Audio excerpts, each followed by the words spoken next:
Bonjour à tous et à toutes, donc je me présente pour ceux qui ne me connaissent pas, je m'appelle Céline Roux, je suis cofondatrice de l'ASBL Checopa, qui est l'acronyme de Chenille Cocon Papillon et qui a comme mission d'aider les personnes à reprendre leur vie en main en sortant de l'emprise de toutes les formes de manipulation qui existent, qu'elles soient sectaires, relationnelles ou matérielles. Voilà, et donc le thème de la vidéo d'aujourd'hui, c'est dévoiler les manipulations des personnes qui combattent les sectes concernant leur propre sectarisme. Alors, c'est pas une vidéo qui est là pour chatoyer les personnes. Effectivement, on rentre dans des choses qui sont très, je dirais, sensibles, surtout en ce moment. Alors pourquoi je fais cette vidéo? Parce que j'entends énormément de personnes qui critiquent tout ce qui est développement personnel, tout ce qui est thérapie alternative. Et il me semble opportun de vraiment pouvoir mettre des mots sur les choses qui se passent en ce moment. Alors, pour commencer, revenons à la signification du mot secte. Donc, le mot secte, ça vient, donc son étymologie vient du latin secta, qui veut dire suivre. D'autres disent que ça veut dire aussi couper. Donc, en fait, les deux sont justes parce que d'un côté, on suit un enseignement ou une personne, et de l'autre côté, mais avec des choses qui sont négatives pour soi, et de l'autre côté on est coupé, soit de soi-même, de son être profond, de ses intuitions et de sa famille. Et donc les deux ensemble, on est vraiment dans quelque chose de très sectaire puisqu'on se coupe de soi, de la société et on suit poursuivre quelque chose, quelqu'un, une forme d'enseignement qui nous est préjudiciable. Alors il faut savoir qu'au niveau du mot secte, il n'y a toujours pas de consensus au niveau de sa propre définition. Je trouve que c'est quand même quelque chose, un point d'honneur à le rappeler parce que c'est justement ça qui favorise le fait qu'on part dans plusieurs définitions par rapport à plusieurs déontologies ou plusieurs formes de courants de pensée, et le fait qu'il n'y ait pas de consensus à ce sujet, ça laisse les portes ouvertes à tout et n'importe quoi, autant dans un sens que dans l'autre.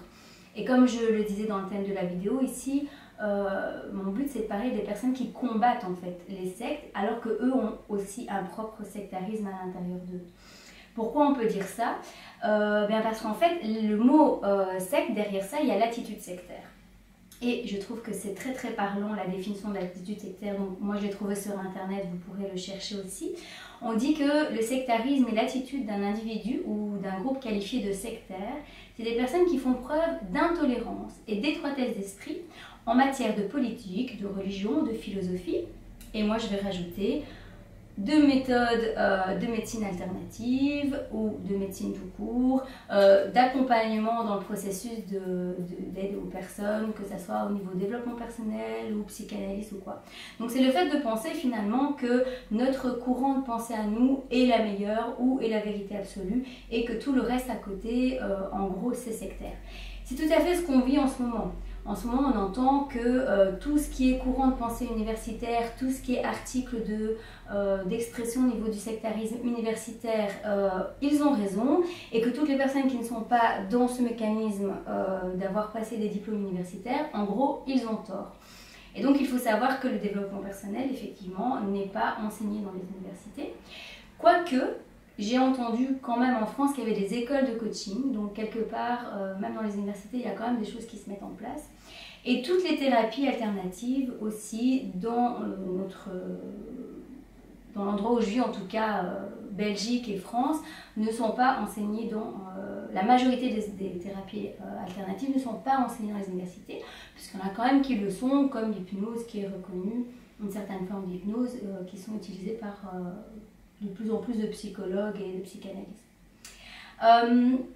Donc voilà, donc en fait finalement, ce qui est vraiment intéressant de comprendre, c'est que d'un côté, il y a vraiment des déviances au niveau de la religion par rapport à ce sectarisme, mais d'un autre côté, nous, ce qu'on se rend compte, c'est qu'il y a les personnes qui combattent ce sectarisme qui, eux, finalement, pensent qu'eux aussi ont raison et que les sectes ont tort. Alors comment on s'y retrouve là-dedans ?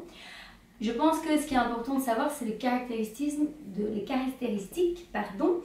ce qu'est une dérive sectaire, parce que quand on parle de dérive sectaire, c'est de choses qui sont dangereuses pour l'humain.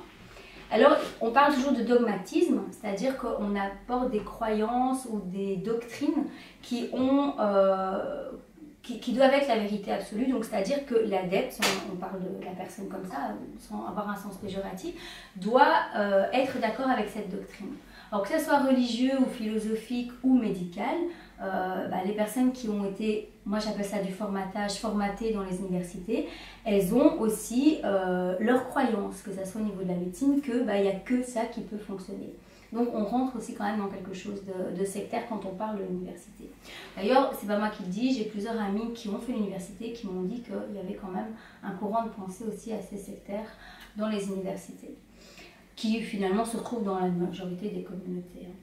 Alors, dans le sectarisme, vous avez le dogmatisme, vous avez le culte du secret.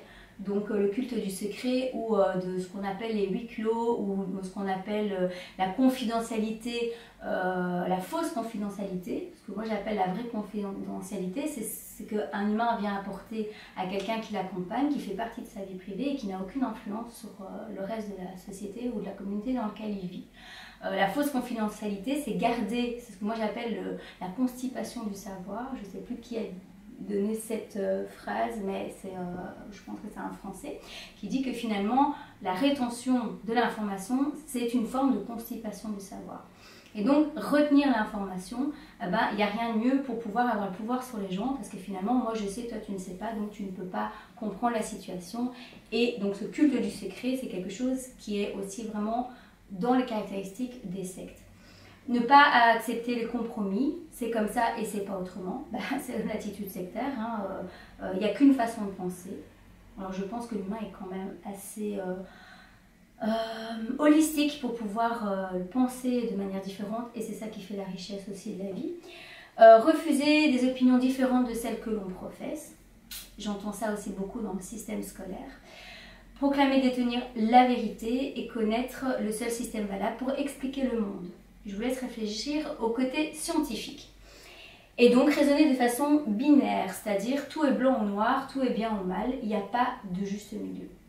Et justement, c'est ça, je pense, le problème de notre société, c'est de penser que dans une secte aussi, il y a des choses, tout est mauvais. Nous, on a vécu avec mon mari, pour ma part, 33 ans dans une secte, et je peux vous assurer que dans tout mouvement sectaire ou de communauté à dérive sectaire, il n'y a pas que des moments mauvais, il n'y a pas que des choses mauvaises. Parce que si tout était mauvais, je pense que d'office, l'humain, il ne resterait pas. Donc, il y a des choses qui sont, je ne sais pas, positives, je ne le dirais pas, mais qui sont juste vraies et bonnes dans une communauté à dérive sectaire, qui sont censées, voilà, que ce soit dans une secte dangereuse ou pas. Donc, dire que tout est blanc ou noir, c'est vouloir de nouveau mettre les personnes dans un panier et être dans du conformisme. Et donc, ça, c'est vraiment quelque chose qui fait partie de la dérive sectaire. Donc, c'est pas moi qui le dis, c'est écrit sur Internet et c'est ce que plusieurs personnes qui ont étudié ce cas expriment aussi. Alors, je voudrais aussi vous parler des outils parce que finalement, que ce soit en développement personnel ou dans les religions, je pense que le problème du sectarisme, c'est qu'on confond l'outil et le but de l'outil. Si vous dites, voilà, moi j'ai envie de m'ouvrir au monde, de connaître un petit peu les textes sacrés, pourquoi pas, mais d'apprendre vous-même qu'est-ce qu'il y a dans la Bible, qu'est-ce qu'il y a dans le Coran, qu'est-ce qu'il y a dans un livre de bouddhiste, il n'y a pas de mal en soi. C'est l'utilisation de cet outil pour faire des choses à une personne qui lui sont préjudiciables qui est négatif. Donc c'est pas l'outil en soi, qu'on soit coach, psychanalyste, médecin en médecine allopathique, thérapeute alternative. Tout ça, c'est des outils qui sont des différentes voies d'accès pour aller vers le mieux-être, vers la compréhension de soi et dans le fait de rester sur cette terre le plus longtemps possible. C'est pas l'outil le problème ou la croyance quelle qu'en soit, c'est plutôt l'intention de la personne qui utilise les outils. Et le fait de ne pas confondre le but aussi et l'outil. C'est-à-dire que si on pense que l'outil, il n'y a que cet outil sur Terre qui va nous aider, comme prônent certaines religions, il n'y a que la Bible qui va nous ouvrir les portes du paradis, il n'y a que la Bible qui va nous aider à cliquer le bien, on est de nouveau dans une attitude fermée. Et cela ne favorise pas donc l'ouverture d'esprit autant aux autres et autant au monde. Alors, j'avais fait une newsletter donc, qui se retrouve sur chocopa.be dans Autonomie spirituelle, comment se prévenir des sectes. eh bien, il y avait des caractéristiques qui nous permettent de reconnaître des gourous. Donc, ce que je vous apporte ici, bien sûr, allez vérifier, allez voir si ce que je dis c'est censé pour vous et cohérent. En général, donc les gourous, ils rendent les personnes dépendantes. C'est-à-dire que si vous allez voir quelqu'un qui va vous accompagner, il ne faudra pas que 1 ou 2 ou 3 séances, il en faudra 10, 15, 20. Et puis, on ne va jamais vous donner un outil de manière complète, puisque le but, c'est que vous reveniez voir la personne. On va vous tirer beaucoup d'argent. J'insiste sur le beaucoup parce que j'entends de plus en plus de personnes qui disent oui, je dois aller voir un coach de vie ou un coach en entreprise ou un coach bien-être, je dois payer 50 ou 80 euros. Je trouve que c'est exorbitant. Si vous regardez ce que l'État prend, on est dans les 50 à 75% plus les frais de locaux. Non, c'est pas exorbitant. Une femme de ménage est mieux payée qu'un coach de vie. Il faut le savoir. Donc voilà. Donc ne pas vouloir donner de l'argent si vous allez être dans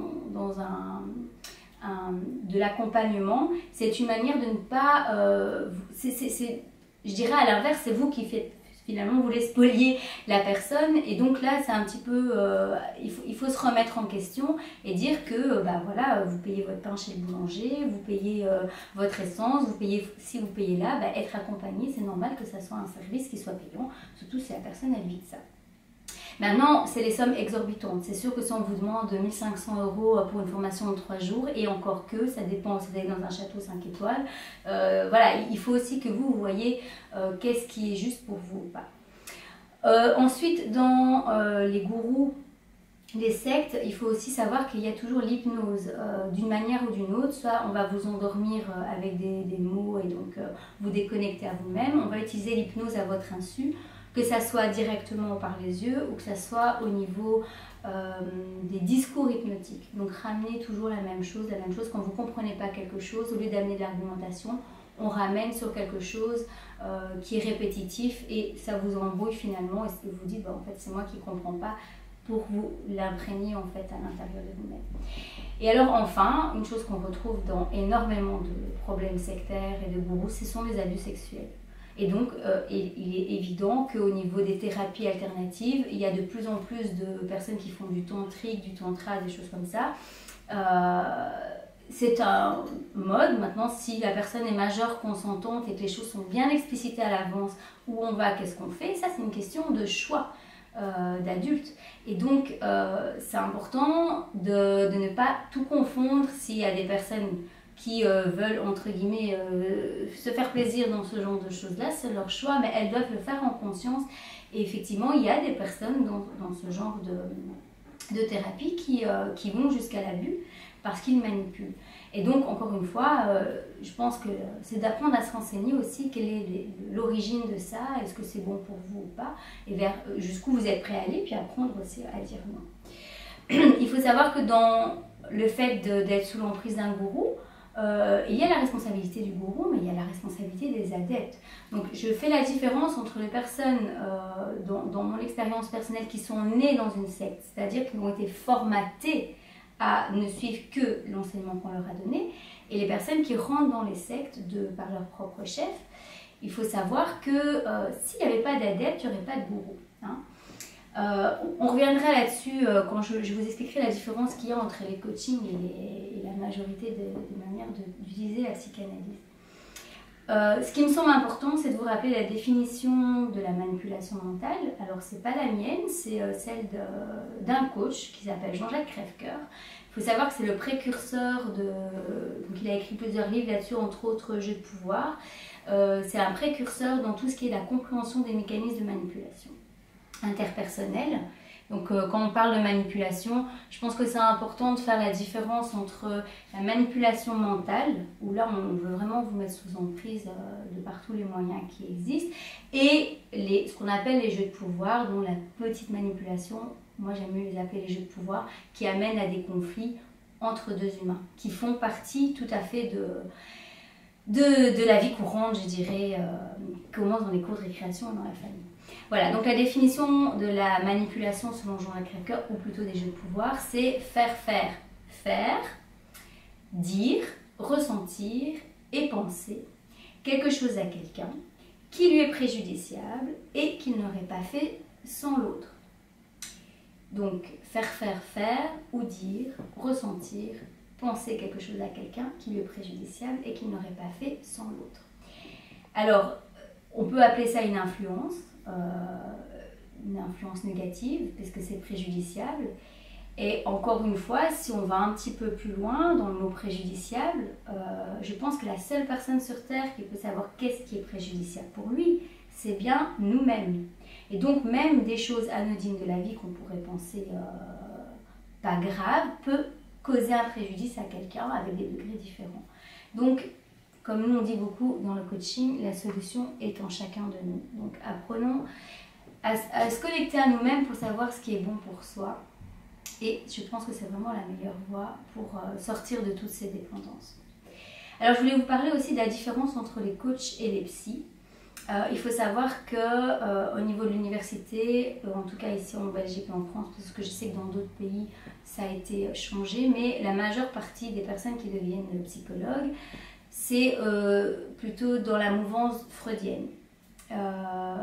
Alors que les personnes qui font du coaching de vie, ou coaching en entreprise, coaching bien-être, enfin voilà, c'est plutôt au niveau jungien. Et il y a toujours un antagoniste entre ces deux professions où l'un dit que l'autre a tort et l'autre a raison, hein, donc on est toujours dans des attitudes sectaires. Moi je voudrais quand même vous parler des différences qu'il y a entre les deux. Alors je parle de personnes qui ont une déontologie et bien sûr qui n'utilisent pas leur casquette pour pouvoir manipuler, donc les personnes qui ont vraiment envie d'aider les autres et qui se remettent régulièrement en question. Les personnes donc qui sont dans la psychologie, quand ils accompagnent une personne, ils vont utiliser le même processus en fait dans leur questionnement que ceux qui utilisent la manipulation mentale. Donc je ne suis pas en train de dire que ce sont des manipulateurs, mais je dis qu'ils utilisent le même processus pour pouvoir permettre à la personne de faire des liens. Seulement, comme les personnes qui sortent des problèmes de manipulation mentale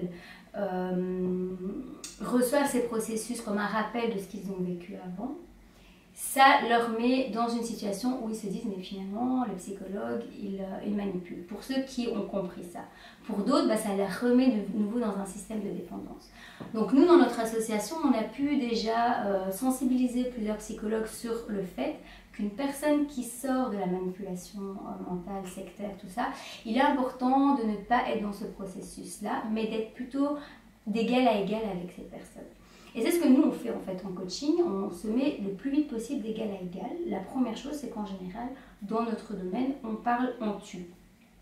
Et dans le coaching, on ne retient pas l'information, ce qui est quand même plus le cas dans la psychologie. Donc sans dénigrer la psychologie, c'est une manière de faire et qui est nécessaire pour certaines personnes, puisqu'on travaille sur le passé, sur l'écoute de la personne. Alors que dans la différence, le coaching, lui, va plutôt aller vers l'avenir, vers le fait d'être en action, de faire des exercices pour pouvoir ouvrir son champ, pour pouvoir s'ouvrir en fait à la réalité du monde et à sa propre réalité. Voilà, donc les deux sont très complémentaires finalement. J'ai perdu ma pensée, mais bon, c'est pas très grave par rapport à ce que je voulais dire. Voilà, et donc dans la déontologie, je pense que c'est aussi important de savoir que autant il y a des psychologues qui sont restés au niveau freudien, enfin nous on reçoit dans notre association des gens qui disent voilà, moi dans la psychologie ça dure, ça fait 15 ans et je n'en sors pas. Et en 2 séances de coaching, pof, il y a des choses qui se débloquent. Donc je pense que c'est aussi important de savoir que la psychologie n'est pas non plus la panacée de ce qu'il faut et que la solution elle est plutôt dans, pour moi, l'auto-coaching, c'est-à-dire que la personne elle apprend à prendre sa vie en main. Et dans le coaching, on apporte beaucoup plus d'éléments concrets, c'est-à-dire des livres à lire, des vidéos à voir, et on donne les outils à la personne, alors que le psychologue va utiliser les outils sur la personne, alors que le coaching va plutôt travailler avec la personne sur un outil en lui expliquant vraiment de A à Z comment fonctionne l'outil pour qu'il puisse le réutiliser plus tard et devenir son propre coach finalement.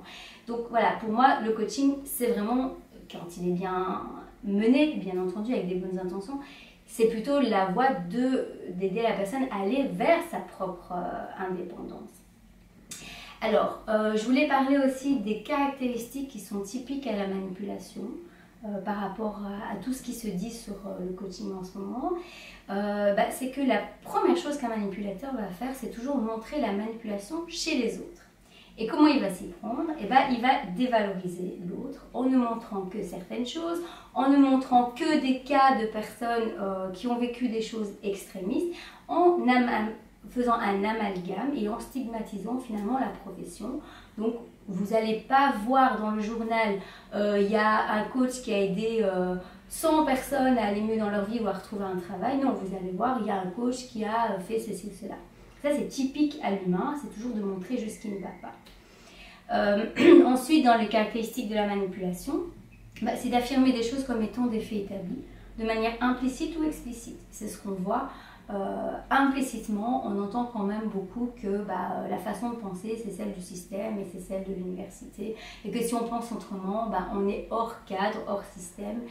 Et donc, du coup, ça stigmatise quand même beaucoup les autres manières de réfléchir. Voilà, alors pour finir, je vais mettre ma casquette de coach et de thérapeute en médecine alternative parce que moi je ne m'en cache pas, hein, parce que vous allez voir sur le site, vous voyez très bien ce que je fais. À savoir que je ne fais pas de thérapie au niveau de la SBL, puisque ça c'est pas notre job. Nous, notre job c'est d'utiliser des outils, qu'ils soient freudiens, jungiens, quels que soient. Dans notre SBL, on considère qu'un outil qui a fait ses preuves et qui fonctionne sur une personne et qu'on voit qu'après la personne va bien, c'est un outil qu'on adopte. Donc on n'a pas l'esprit fermé, au contraire, on est ouvert à tous les outils qui peuvent fonctionner, en sachant qu'il y a des outils qui marchent pour certains et d'autres qui ne fonctionnent pas pour d'autres. Voilà, et donc je prends ma casquette pour vous montrer qu'en fait, quand on est coach ou psychologue ou quoi, on a une casquette dite d'autorité naturelle. C'est-à-dire que les gens nous font confiance parce qu'ils estiment, de par notre diplôme ou notre profession, qu'on a une autorité naturelle. Et c'est clair qu'avec cette casquette, on peut avoir accompagné les gens vers leur dépendance ou vers leur indépendance. Ça, c'est un choix et c'est l'intention de la personne qui l'utilise. Alors donc comme vous le savez, donc voilà, moi je me suis orientée vers le coaching de vie parce que c'est ce qui m'a apporté le plus de réponses à mes questions, c'est ce qui me permet aussi d'aider le plus de personnes le plus vite possible.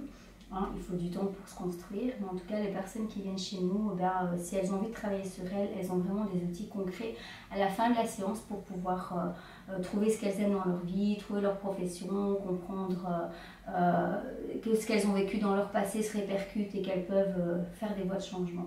Donc le coaching en fait de vie, parce que c'est beaucoup là-dessus qu'on en parle, coaching en entreprise, il faut savoir que c'est exactement les mêmes outils que le coaching de vie. Mais on n'en parle pas parce que c'est rentable, hein. On rentre dans quelque chose de capitaliste, donc là on ne touche pas trop au coaching d'entreprise. Ils sont très très bien payés, hein, les coachs en entreprise entre nous. Il faut savoir aussi que un coach de vie en général ne peut pas vivre avec seulement ce métier. Donc un coach de vie en général il fait ça en plus ou il a d'autres métiers à côté. Parce que justement c'est pas quelque chose où les personnes vont revenir pendant 10-15 fois. Ils vont revenir une fois, 2 fois, 3 fois. Donc ça ne favorise pas ce que moi j'appelle la fidélisation à la clientèle, comme c'est le cas dans d'autres professions. Voilà, donc moi ce que je voudrais vous dire c'est vérifiez par vous-même les propos qui ont été dits là, ouvrez votre esprit, essayez d'avoir une vision globale, c'est-à-dire faites des recherches sur internet certes mais pas que. Ayez autant les personnes qui sont dans l'esprit critique, non constructif, critique, constructif et les personnes qui sont dans le positif. Et puis après, allez dans votre chemin de vie et regardez ce qui est juste ou pas. Et essayez aussi d'avoir des idées qui sont temporaires, c'est-à-dire que vous pouvez avoir une idée aujourd'hui et vous donner la permission de progresser, d'avoir une autre idée après. C'est quand on se ferme finalement qu'on rentre dans une attitude sectaire. Il faut savoir que les attitudes sectaires, ça sécurise beaucoup l'humain et que quand on prend un chemin de vie personnel, là on est en insécurité parce qu'en fait tous nos repères changent à chaque fois, tout en gardant nos barrières de sécurité pour ne pas rentrer dans ce qui est gourou. Voilà. Et donc faire tout ce travail, c'est sûr que ça demande de vérifier, ça demande du temps, mais ça nous responsabilise et ça nous ouvre au monde. Voilà. Donc pour finir, je vous souhaite une bonne journée et que vous ayez compris que finalement, penser que tout est bien ou mal, c'est, je pense, ça la problématique de l'humain et qu'il y a toujours une réponse d'affinage qui est au milieu et que développer votre esprit critique, c'est apprendre à réfléchir par vous-même finalement, à ressentir ce qui est bon pour vous et sans jugement. Voilà, bonne journée!